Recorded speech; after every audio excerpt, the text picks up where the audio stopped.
J'ignore s'il existe en ce monde une personne capable de me comprendre. J'ai parfois moi-même du mal à le faire. Voilà, donc on peut voir que déjà, rien que le début, ce mec n'est pas normal dans sa tête, il est un peu perdu dans sa tête. Aujourd'hui, on se retrouve pour une nouvelle vidéo. Bonjour tout le monde, c'est Youx, comment allez-vous? Moi, ça va pas trop mal. On va parler de John George Hay. Ça se prononce Hay, ça s'écrit H-A-I-G-H. Donc le meurtrier au bain d'acide, le vampire de Londres. Alors je voulais vous faire une vidéo là-dessus puisqu'il est connu comme tueur en série sous un surnom assez, j'ai envie de dire assez flippant quand même, le meurtrier au bain d'acide, c'est chelou, donc voilà. Alors, il est connu sous le surnom du meurtrier au bain d'acide, comme je vous ai dit, et le vampire de Londres. Il connut une enfance très inhabituelle, une enfance sombre et solitaire. Il a été élevé dans une famille religieuse très bizarre, qui était en fait aussi bizarre que lui-même va le devenir. Ses parents étaient membres d'une secte et n'avaient comme seule distraction la lecture de la Bible. Son père était sataniste, ainsi il ne connaîtra jamais les joies de l'enfance ou des amis de son âge. Alors c'est en 1926, à l'âge de 17 ans, que va commencer en quelque sorte ses premiers délits. Donc il n'avait obtenu aucun diplôme et il entra dans la vie active. Puisque à la base, avant c'était mieux, notamment en 1900, puisque tu pouvais entrer dans le monde du travail assez tôt. Moi j'aurais bien aimé y entrer à 17 ans, mais c'est pas possible, il y a encore ce lycée de merde. Donc il va vivre de petits boulots à cette époque-là, en 1926, il avait 17 ans. Et il pouvait pas s'empêcher de porter des gants, donc il était d'ailleurs loin d'être honnête. Les gants c'était, ça faisait genre un peu... il avait honte de montrer ses mains quoi. Et il va se tourner vers des activités à risque. Dans un premier temps, il va vendre des voitures, mais c'était des voitures qu'il ne possédait pas. Il souscrivait également des crédits sous de fausses identités. Il empruntait de l'argent, sous de fausses identités tout simplement. Donc en 1934, il épousa Beatrice Hammer, une ancienne mannequin plutôt. Elle le quitta 4 mois plus tard lorsqu'il fut arrêté pour escroquerie et condamné à 15 mois de prison. À peine libéré de ces 15 mois de prison, il emprunta un faux nom. Oui, il emprunta un faux nom qu'il trouva dans l'annuaire et escroqua de nombreuses personnes en vendant des actions. Une fois l'argent en poche, en fait, dès qu'il avait... il vendait des actions et dès qu'il avait l'argent dans la poche, c'est triste à dire, mais il disparaissait sans fournir la moindre action, quoi. Il se fera de nouveau prendre pour escroquerie, encore une fois, et fera 4 nouvelles années de prison. Mais cette fois-ci, c'était un peu plus long. 4 ans de prison, c'est quand même assez long. Donc l'événement déclencheur de sa série de meurtres surviendra finalement en 1944. Après, on peut dire une vie d'arnaque et d'imposture. Il va être victime d'un violent accident de voiture. Et c'est à ce moment-là qu'il va sentir son sang lui couler dans la bouche. Ce fut pour lui une révélation. Il comprit qu'il était, entre guillemets, je mets bien entre guillemets, de la race des vampires.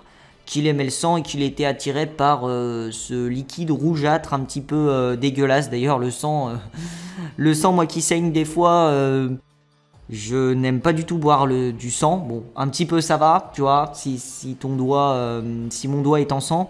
Mais autrement, non, j'aime pas du tout le sang, etc. C'est dégueulasse, vraiment.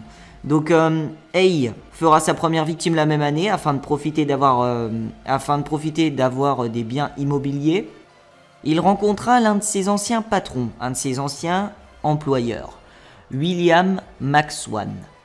Après quelques jours de mise en confiance, il l'invita à visiter son atelier et l'assassina d'un violent coup à la tête. Ensuite, il entailla la gorge avec un canif, puis avala son sang afin de satisfaire ses fantasmes. Il disposa ensuite le corps dans un vieux récipient et le fit dissoudre dans de l'acide. Quelques jours plus tard, il versa le liquide contenant le corps de sa victime dans les égouts.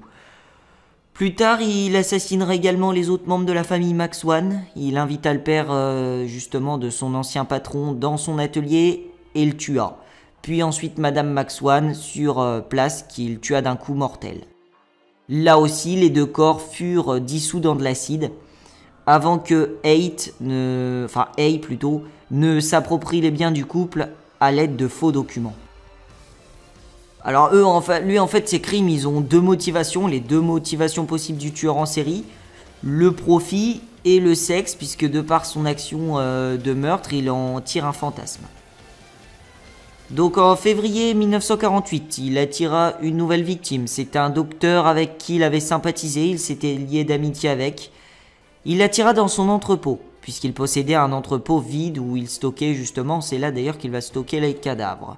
Il le tua, se délecta de son sang une nouvelle fois et fit disparaître le corps dans de l'acide. Voilà. Il tua aussi la jeune fille du docteur qu'il connaissait bien, elle s'appelait Rosalie. Ensuite, il régla la note d'hôtel des 2 victimes en vendant une montre en or et une bague en diamant. La montre en or, elle appartenait au docteur et la bague en diamant, c'était une bague de fiançailles qu'il avait offert à sa femme, il me semble, et qu'il avait récupérée par la suite. Pour finalement écrire aux familles, puisqu'à chaque fois qu'en fait il tue des gens d'une famille, il écrit au reste de la famille.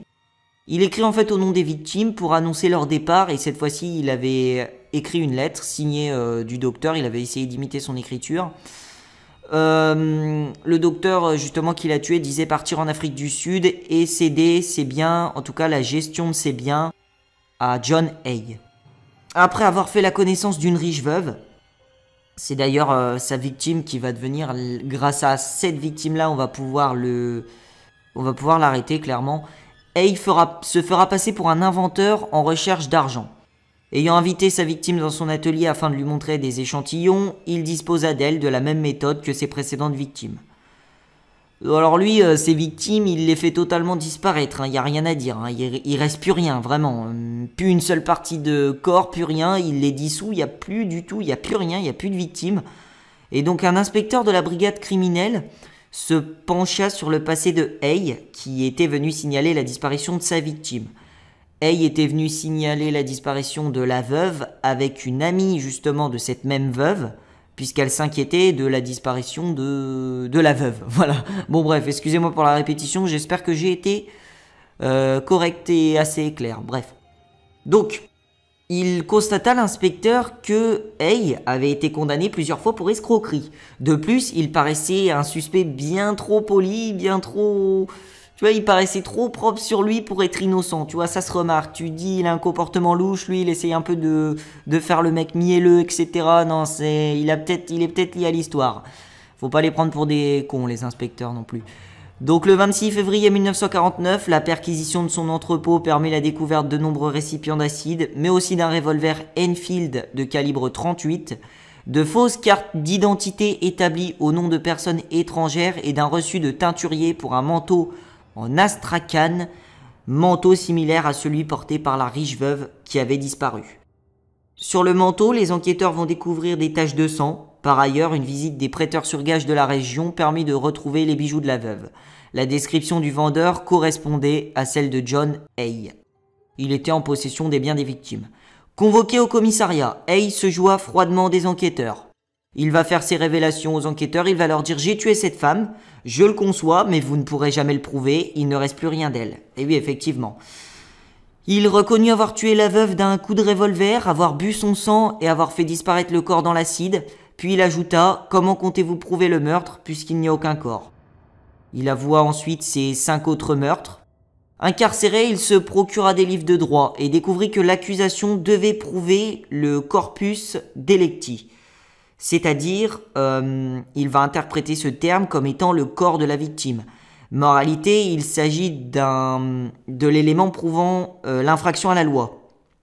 Car d'autres assassins ont déjà été condamnés par le passé, même si on n'a pas retrouvé les cadavres de leurs victimes.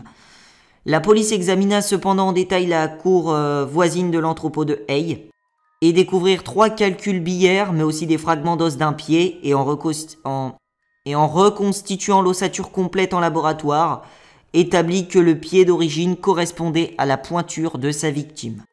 Enfin, le dentier de la victime avait bien résisté à l'acide et demeurait pleinement identifiable. Et à ce moment-là, il verra son système de défense prendre l'eau, le corpus delicti. Il adopta la stratégie de la folie et avoua 3 meurtres, des meurtres fictifs n'ayant aucun rapport avec l'argent. Mais il faut savoir que ces meurtres, à lui, ont toujours rapport avec l'argent et le sexe. Et en prison, il va s'intéresser aux symptômes d'aliénation mentale, afin d'essayer de ne pas être condamné à mort, tout simplement. Il prétendit boire son urine, voir des taches de sang sur les murs, et être aussi incompris que Hitler.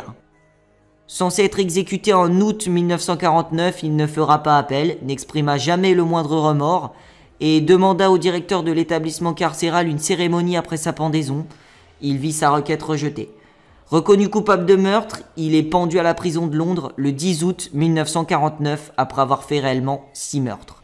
Voilà, c'était la fin de cette vidéo sur John Hay, John George Hay, le meurtrier au bain d'acide qui faisait disparaître ses victimes entièrement. Lui, il n'y avait plus de corps. Bon, on a retrouvé le dentier heureusement et un os du pied. Mais il n'y avait plus grand chose de ses victimes, c'est pour ça que c'est un meurtrier assez hors du commun, j'ai envie de dire, puisque d'habitude on a souvent un cadavre ou au moins un squelette. Et là, franchement, on n'avait rien, quoi. On avait juste un dentier et donc il les a totalement fait disparaître. Voilà, donc comme quoi des fois, il faut faire attention aux gens sur lesquels on tombe, puisque notre existence tient sur un fil parfois et tout peut s'arrêter du jour au lendemain. Voilà, c'était la petite morale de cette histoire, puisque ces victimes, il reste réellement plus rien. Juste des biens matériels et c'est bien triste. Voilà, c'était Yugs pour cette nouvelle vidéo. J'espère que vous aurez kiffé. Elle sera mise en ligne, je sais pas quand. C'était Yugs, je vous laisse. Ciao tout le monde. Jamais j'ai vendu la mèche, je connais la haine. Du charbonnière sur la claque, jamais j'ai tourné ma veste. Je ne fais pas de lèche, négro je suis pas comme le reste.